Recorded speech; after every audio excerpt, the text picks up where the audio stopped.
Hello, welcome to Down in the Valley. Mayra, how are you doing today? I'm doing good. Thank you. So my name is Edson. I know I've been in contact with you throughout this week. I'm extremely glad that you're able to come on the show today. Also along with me is my co-host Jacob Young. Hi, Jacob. Hello. Oh, come on, man. All right. So, first of all, like I said, we thank you for coming on with Down in the Valley. I know this is something, like I mentioned in the beginning of the show, this is something we have been wanting to do for a while because of the amount of concerns, of tweets, of comments on Facebook and Instagram that we've been seeing of maybe people that aren't understanding how season tickets work or want to know more information about them.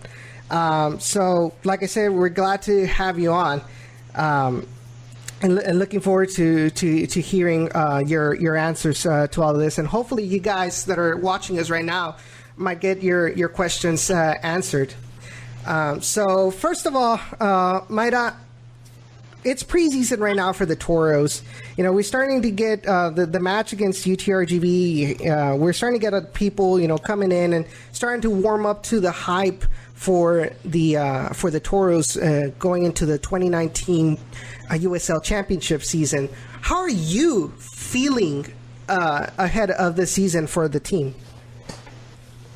Well, we first of all, I want to say thank you for inviting me on this podcast. I'm so excited to hear that the Valley is really expanding their media reach and their social network and just really reaching out to the fans in so many different ways. It's a really exciting time for sports and for media in this market. So I think it's fantastic. Congratulations. Thank you. But we're feeling pretty fantastic. I mean, we're not gonna. I think to start at the very beginning, we've taken a lot of time to really listen to the market and to the fans. I think when we first started this endeavor, we did it first and foremost because, the Valley has,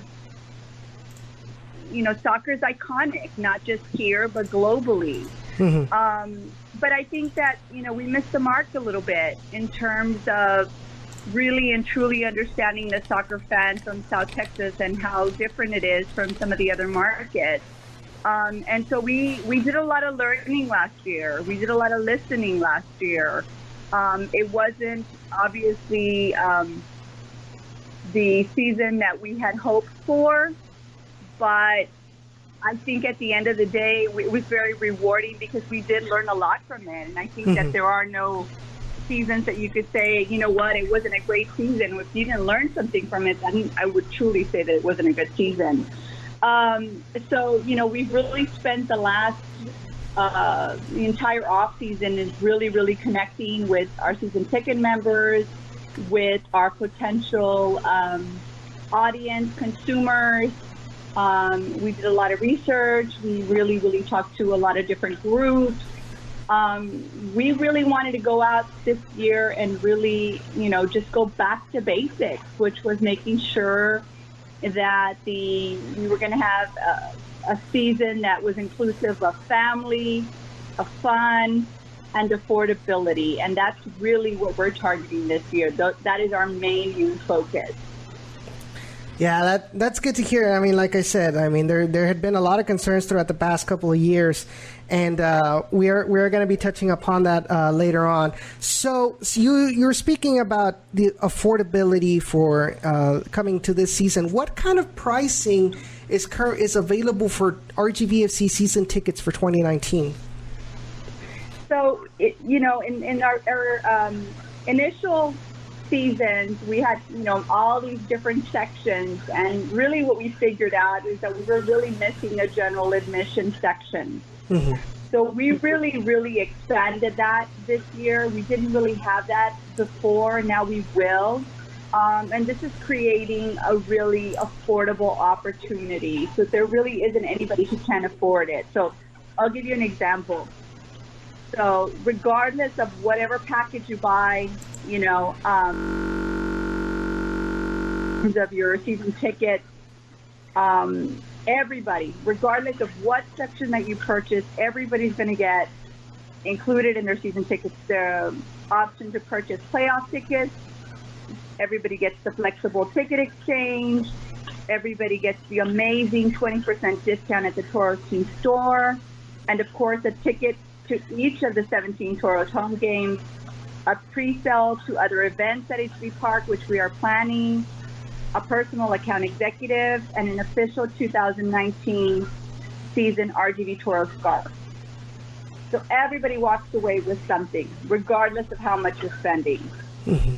So our general admission season tickets will start at $99 for 17 games. Okay. And that averages out to a single game ticket price of $7, which is the lowest that we've ever offered in terms of season tickets. So we're really, really excited about that. Mm-hmm. And what section, what section would be considered general admission? Would it be by the bar, or behind the goals? Nope. Or is that? Nope. Now everybody will have a place to sit. So the general admission section will be on the east side, and it will take up several different areas on the north side of the east part of the stadium. Mm-hmm. And probably like 3 different sections of the south part of the east side of the stadium. I'm sorry. Okay.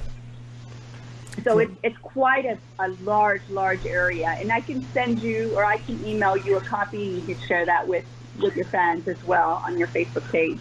Sure, I'd greatly appreciate it. What else is so that's different. In the past, the GA section, you're right, it was over by the bar area, and you had to stand and to watch the game. Wasn't necessarily a horrible place because you were close to the bar, but it was ideal. We had plenty of seating. There was no reason why we shouldn't have, a general admission that somebody could go and just, have a seat to sit down with their kids and eat or whatever it is. And now we've opened up that option. So we're really, really excited about that. Mm-hmm. And go ahead. And what about the other sections that are available? So we'll have a GS Premium, and those are located on the north and south corners of the west side of the stadium. Mm-hmm. And those ticket pricing averages per person per game is at like $16. So again, that area also drops by a tremendous amount as well. And on top of all those things that I mentioned, you also get a season ticket shirt along with the scarf as well. Okay. So we weren't really adding all of these extras in here, and we've really, really stepped up the stuff this year to make it more enticing for the season ticket members. Mm-hmm. The third area is the premium pricing. This is also just a few dollars more than the GS. This is located on the east side of the stadium in the center. Mm-hmm. And also that pricing is averaging about $25 per person. And you get all of the above, along with also a baseball cap. A soccer cap, I'm sorry. All right. The last 2 sections that we get are more of our premier sections. Those are both located in the west side of the stadium. And those are averaging between $25 per person per game to $36 per person per game. And those include an official tour, along with the season ticket member, the shirt, the cap, and the scarf. You also get an official tour jersey with your name in the back, VIP early entry into the members only areas, and special event invitations. And then, of course, we have our VIP section that also includes all of the above things that I said for free. And along with that you also get the parking pass and the in-seat service. Wow, that's a lot. And that one is averaging about $36 per person per game, which is a really, really great price as well. Oh, definitely. You're telling me all of these per game basis prices. I'm like, wow, like there's really like if now that you think of it, you actually see you're just starting to see like a value to coming to these tickets, and that was the next question or concern that I had that social media had is because. I'd been talking to some previous RGVFC season ticket holders, including my parents, who bought season tickets in 2017, which was when the HEB Park was inaugurated. But they didn't renew for next season because they felt that there was an apparent lack of value in season ticket experiences. They felt that they didn't get much out of it. They also felt like they were paying more per game with the season tickets than what you were actually paying on a game-by-game basis. So a lot of people dropped out of that commitment, you can say. And from what you're telling me, your sales department, is starting to address these concerns. And I'm really, really glad. Now, my other question, and this has something to go along with this, is I know, for example, with other teams like Dynamo or other USL teams, their teams create season ticket members only exclusive events, whether it's jersey night or meet the team night. Is there any plans for this year or in the future to create these kind of events for RGVFC season ticket holders? Yeah, actually, there will definitely be more events. We will have a season opener special event as well as an end of the year where we'll be planning some surprise dinner events as well. And we have a lot in the works, and I'll go through a little bit more of those as we've got a tremendous amount of things to go over. But yes, we have a lot of stuff. We have a lot of stuff coming.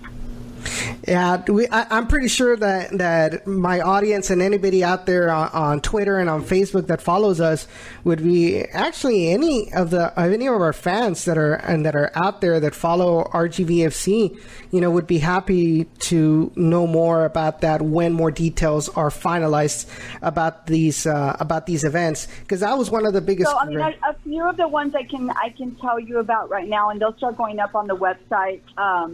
We'll have 16 nights for sure. So we'll have Bark in the Park, which we did a little bit of a taste of it last year just to see how it would work. And It was well received. People loved it. So we're going to go all out. This is going to be fantastic event. People love their dogs. And so Subaru is going to, and Bird Ogden, the Bird Ogden group is going to be working and sponsoring that, I believe. As well as HEB will be working with us on that. So we have the big Bark in the Park event that will be coming up. We also have Superhero Night, Military Night. We have Mascot Mania, which we're really excited about. Noche Latino, which we're planning also like a Michelada festival with that. And then we have our fan appreciation as well. So we have 16 nights, and then we are planning at least minimum of 5 days for fireworks. Those dates aren't finalized yet, but they will start after Memorial Day, I'm sorry. And then we are also working on a summer concert series. So we will be doing one concert, a couple of concerts before, during the pregame time of the games, and then we will be doing 2 after. So we'll be working with different radio stations across the market. So we'll have 2 Spanish format bands and 2 English format bands. At least that's the plan as of right now. So that's something different that we're going to be adding. We're going to be utilizing the amphitheater that's in the back. So if you come in, you have a ticket, you can also go to that concert to get into that concert, into that event as well. That sounds like really, really fun events. Like, I know, like you said, Bark in the Park was pretty popular. I know a couple of friends of mine who I know had not gone to a game before, went to Bark in the Park, and they started going, after. To more games. Cisco's a Dynamo fan. He's like, I'm getting jealous. It's okay, Cisco. It's okay. Toros have to be better with the Dynamo at something. Yeah, we're really excited about Bark in the Park. That's definitely one that touched all of our hearts. Everybody loves their dog. Yeah, especially in the Valley. But what about, because, it's a consistent, like I mentioned right now, a lot of people feel like there's a disconnect between players and fans. So is there I'm going to repeat the question, is there going to be something related to meet the team night that's not, fan appreciation night? Because I know, for example, like the Dynamo, what they do is like they'll have a night dedicated for season ticket members, and they'll be at Dave and Buster's, and they'll take pictures with the players, sign autographs by the players, and play video games with the players. Is that something that has been talked about with the organization, or can we not expect that until maybe later in the future? No, there definitely will be those events. I don't have those events ironed down yet in terms of what dates are going to be. I know the very first thing that we're going to be doing is the jersey unveiling. That should be happening within the next week or so. Yes. So that will be something that we'll be inviting media to, and our season ticket members will be invited, and there will definitely be coaches and players, we anticipate will be there for that unveiling. And then we'll have other dates that follow. So we'll have that information as soon as possible for you.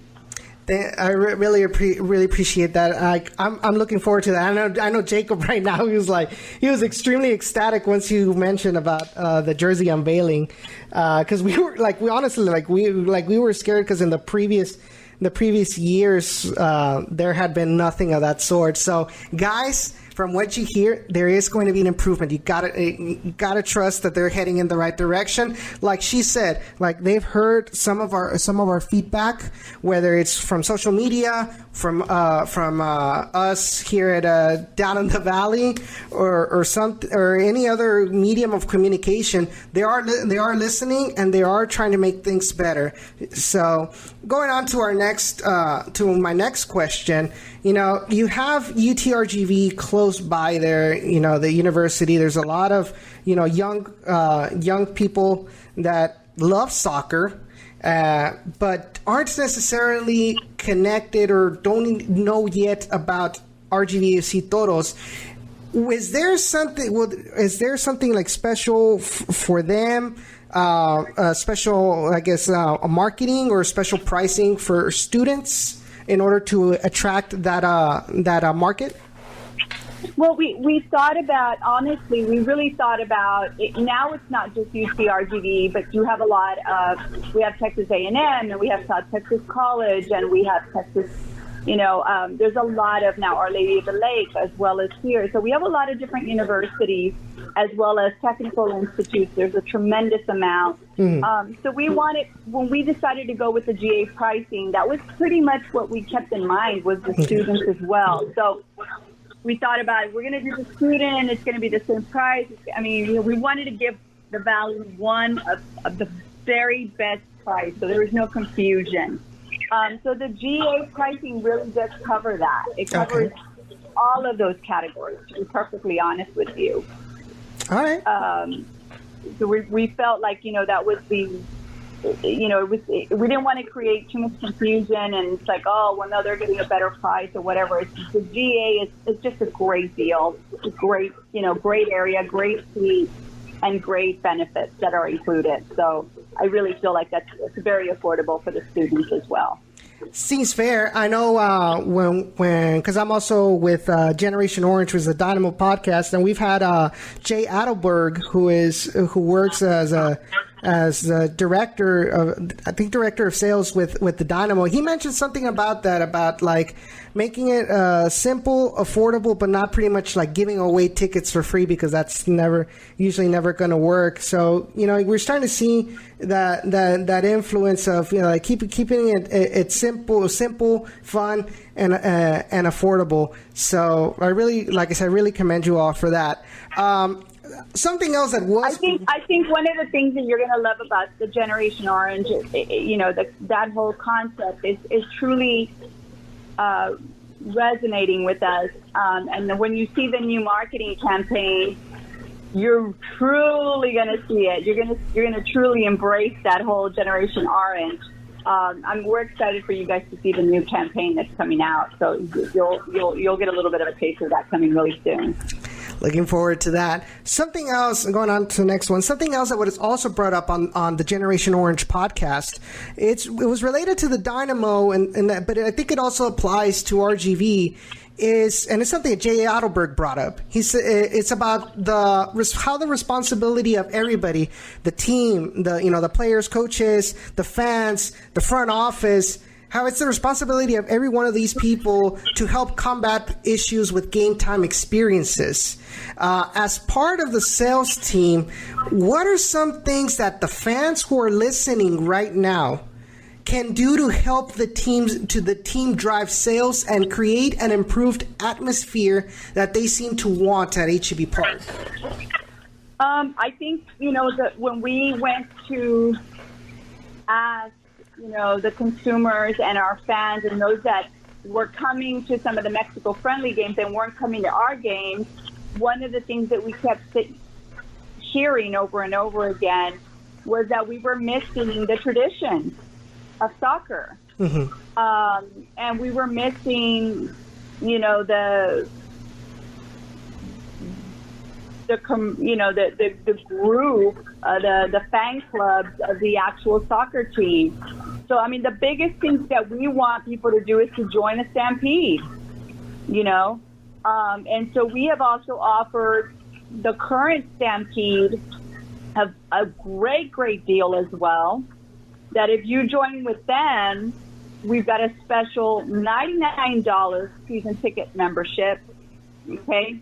And with that membership to the Stampede, you get a season ticket member shirt, you get a cap, and you get a scarf, and you become one of our brand ambassadors. You become an influencer.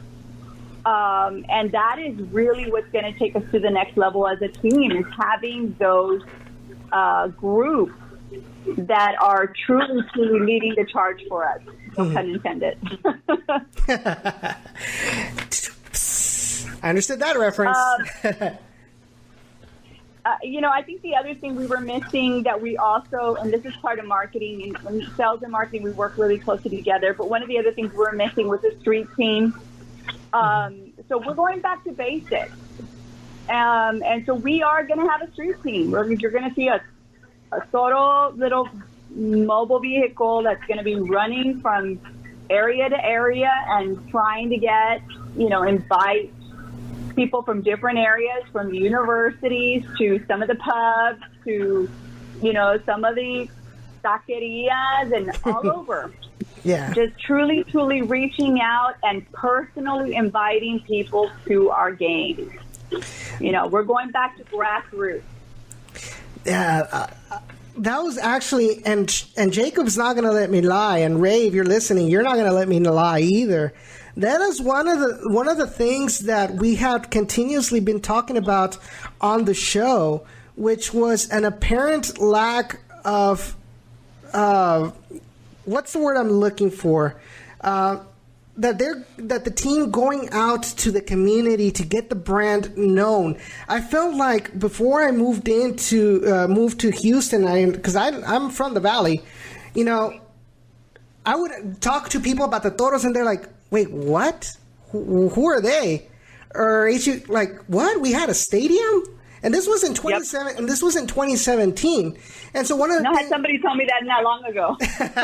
Yeah. And so one of the things that we were talking about is like, there was a missed opportunity with our sponsors, whether it's, RGVFC sponsors, just to clarify, with Bert Ogden, with Whataburger, having the team go out there, promote themselves with the sponsors. I don't know, like having a cardboard cutout of Chuy Enriquez at every HEB, or something to get the brand known. And hearing this, it's a step in the right direction to alleviating that concern of mine, and kind of it really leaves me really calm that this change is being put in the right hands. Honestly, it's a tremendous amount of work. And I'm not saying that we're going to get everything 100% right. We're here to learn. We're here to grow every single year. But I feel like, we have a lot of, we're putting our best foot forward to make sure that we are, if nothing else, that we're connecting with people. And that's the biggest part of it all. If you're not connecting, then they won't come back. Yeah. Yeah, because I feel, Jacob, we've been talking about this as well. Like, it feels like for some reason, like to me, it feels like the people of the Valley don't consider the Toros the Valley's team. And I think this is pretty much the bridge that will unite community and team together. For people to be proud to say, I'm a Toros fan. This team really represents. Because believe me, I have seen, these comments on Facebook where they tend to be very vicious. But I've seen comments saying, this isn't the Valley's team because there's no players from the Valley, or they'll come up with any excuse to say that this isn't the Valley's team. But we had a great one last year. Of course, you got Brandon Morales.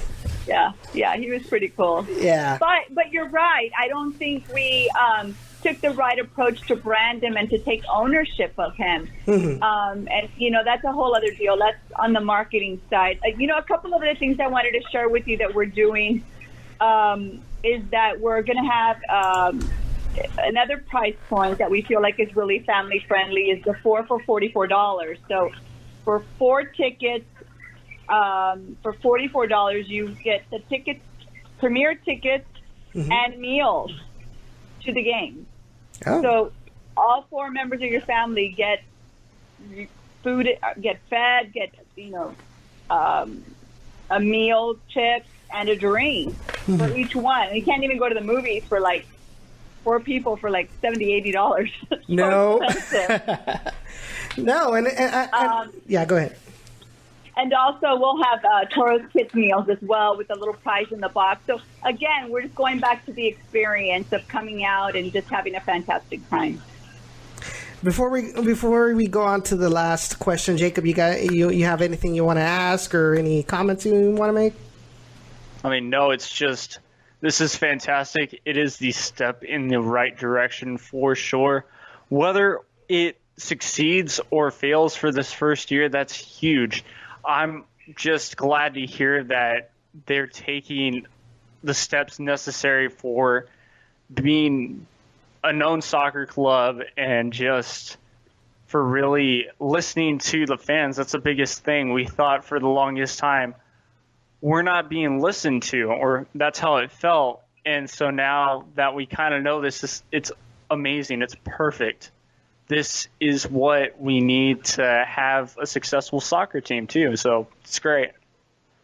I also want to share with you a few things that I haven't, I want to make sure that we include in this podcast is that, we have a lot of people in South Texas that love soccer. They felt that they couldn't afford all the amenities. We recognized also that they wanted the kids to have something to do during the game to keep them entertained. So we've also are creating an amazing kids zone area that's kid friendly, place for the kids to play.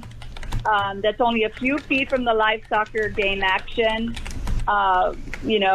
We felt this is a really important component, and also to keep the kids activated and make sure that they are building this healthy fan base from desde chiquititos. We want them to be fans starting when they're young, so that when they grow up, they continue to have these traditions with their families and come back. Like we see in major baseball parks and football clubs all over the country.